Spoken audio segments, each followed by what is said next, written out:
Yevgeny Michelson. The father of Turkmen animation Yevgeny Michelson was born in 1940. Many generations of Turkmen, Soviet and post-Soviet children grew up on such cartoons as Homeless Kongurja, Why a Camel Eats Thorns, The Sweetest Melon, and many others. Yevgeny Michelson is also known for his work as production designer at Turkmen Film and Pushkin Drama Theater in Ashgabat. Yevgeny Michelson and his wife director Lora Stepanskaya currently reside in the Moscow region. His watercolor works are regularly exhibited in the area.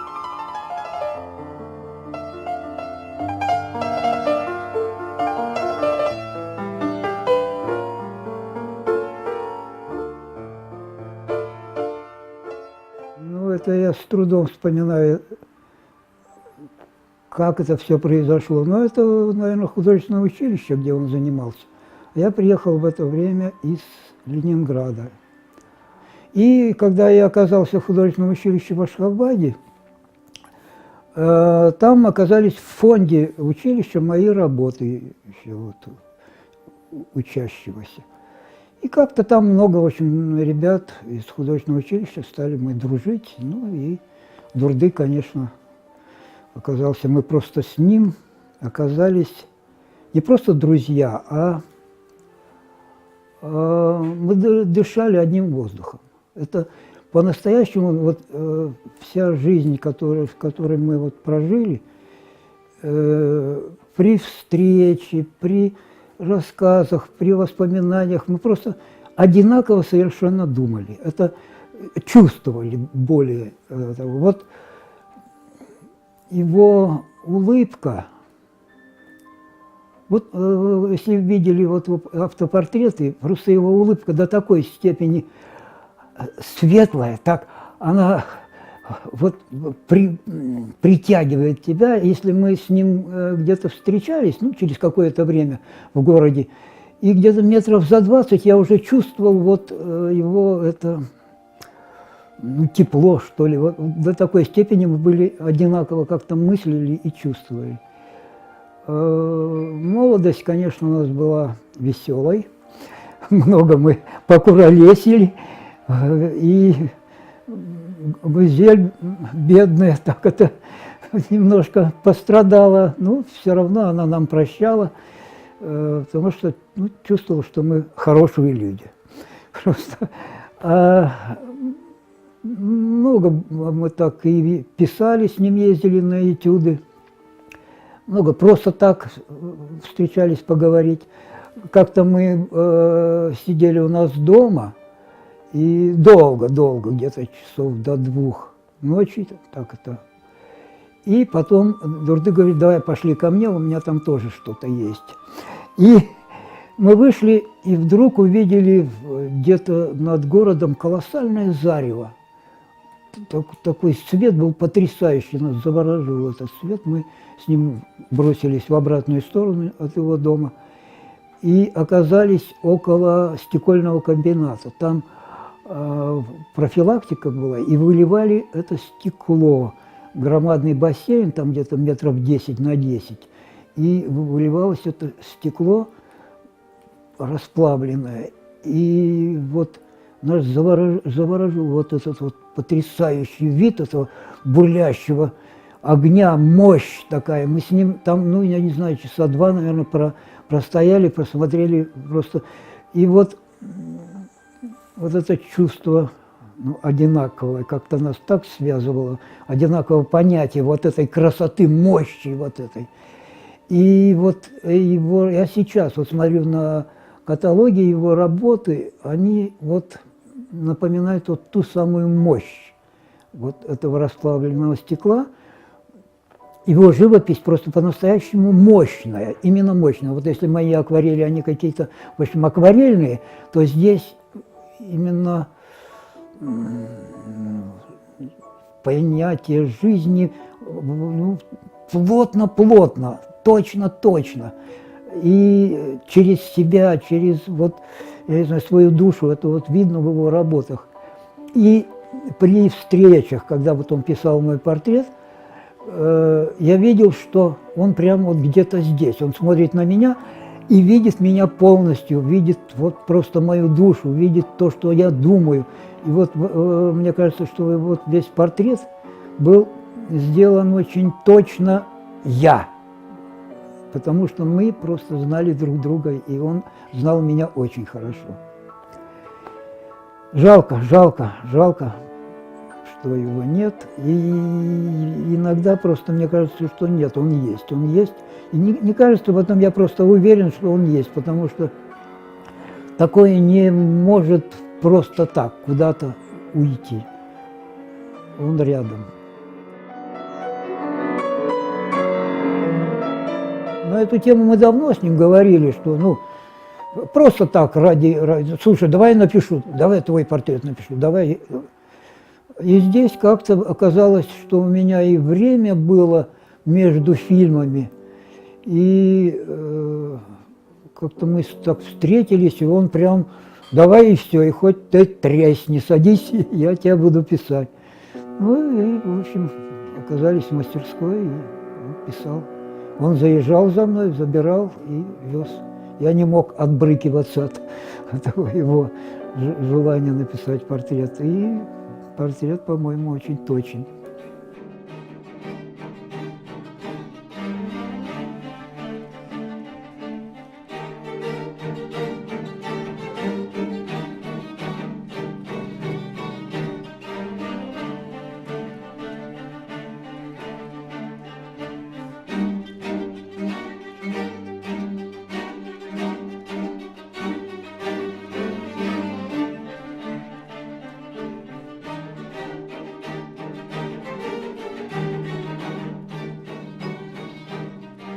Durdy Bayramov created the portrait of Yevgeny Mikhelson in 2008.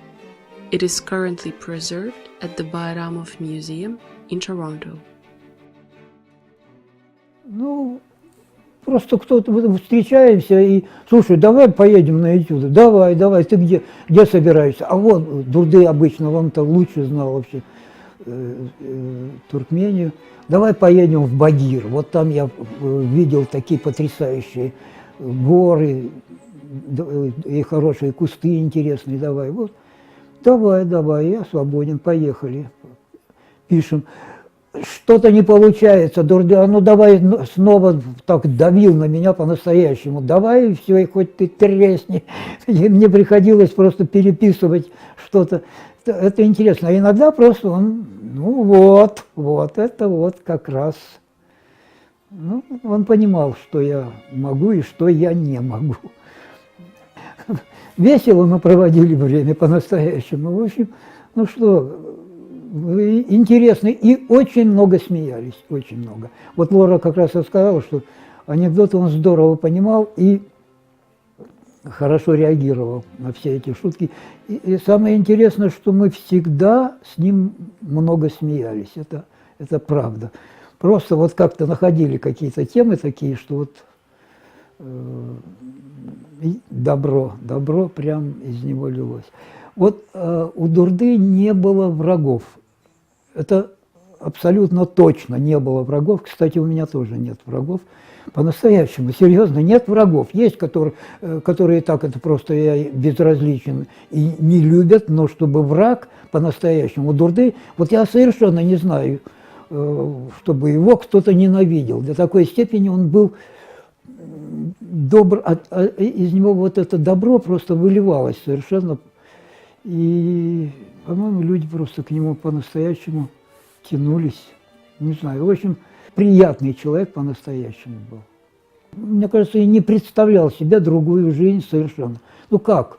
Он художник, он по-настоящему большой художник. И художник, он любит себя именно как художника. И он был уверен. Вот чувствовалось, когда он пишет натюрморт, портрет, пейзаж, чувствовалось, что вот он точно знает, что делать, абсолютно. То есть вот эту вот там розовую или красную, или зеленую, какую-то коричневую, какую-то краску положить именно здесь, он был уверен, что это надо так, именно так. И, кстати, вот в работах это чувствуется, что вот это точное пятно, вот такое и должно было быть. Вот он просто точно знал, что надо делать, и он этим жил. Мне очень здорово нравились его портреты, они такие стильные по-настоящему, очень точно оттуда дух так его, натюрморт. Я не знаю, все его работы, нет, его работы просто все хорошие по-настоящему. И они близки мне, понимаете, вот. Причем с каждым днем, вот как я только посмотрю его работы, они как-то мне все мощнее и мощнее, именно мощнее.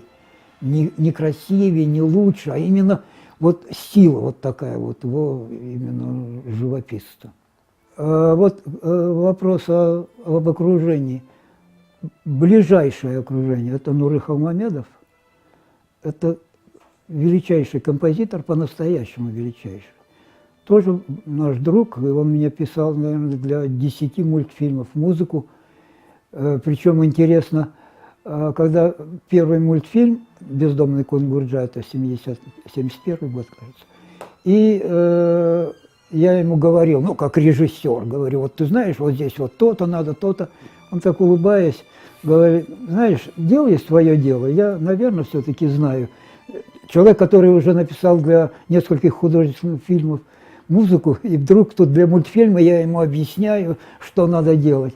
И когда мы писали музыку здесь, в Москве, дирижер Петухов, и приходит 40 человек оркестр, громадина такая, для мультфильма, господи, там 3-4 минуты музыки, и вдруг такой, я просто не знал, куда деться.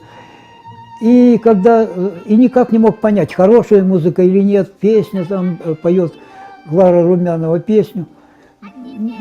Как-то и не усекал, это хорошо или плохо. И вот когда здесь, в Москве, в Главке сдавали мультфильм и сказали, какая у вас хорошая музыка на мультфильме, я так совершенно было приятно. И вот Нуры Холмамедов это по-настоящему был близок, друг Дурды Байрамова, наш, и часто мы в нашем доме встречались, часто. Вот. Так что было у нас хорошо. Вот ближайшие друзья такие. Станислав Бабиков, художник такой, ну, он, правда, мало пожил, но талантливые люди.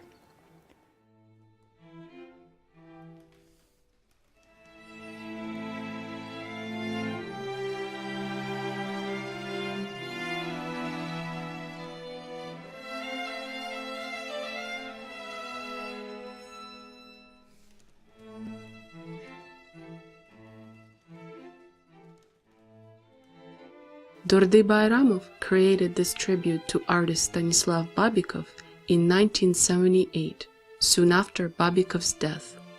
This painting is currently preserved at the Turkmen Museum of Fine Arts in Ashgabat.